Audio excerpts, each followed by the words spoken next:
ஆண்டவர் செய்த நன்மைகளை நம்ம வாயினால இவ்வளவு நாட்கள் செய்திருக்கிறார்ல, அதுக்கு நம்ம கடமைப்பட்டு இருக்கிறோம். அதற்காக அவருக்கு நன்றி செலுத்த இந்த சபை கடமைப்பட்டு இருக்கிறது.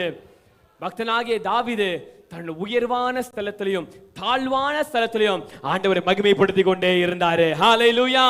அதனாலதான் தேவனுக்கு ஏற்ற பிரியமான மகனாக தாவீது தேவனால் தெரிந்து கொள்ளப்பட்டார். எல்லாரும் ஆண்டவரை மகிமைப்படுத்துங்க பார்ப்போம். நீங்க மகிமைப்படுத்தலனா இந்த கல்லுகள் ஆண்டவருடைய மகிமையை பார்த்து பறைசாற்றும் என்று தேவன் சொல்லி இருக்கிறார்.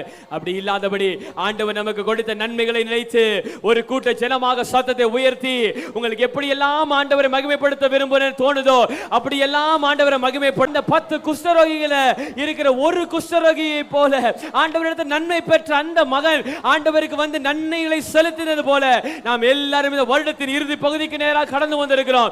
ஆண்டவருடைய சமூகத்தில் எல்லாரும் கண்களை மூடி உங்களுக்கு எப்படியெல்லாம் ஆண்டவரை நன்றி செலுத்த வேண்டுமோ, எப்படியெல்லாம் உயர்த்த வேண்டுமோ, எல்லாரும் ஆண்டவரை எல்லாரும் மகிமைப்படுத்த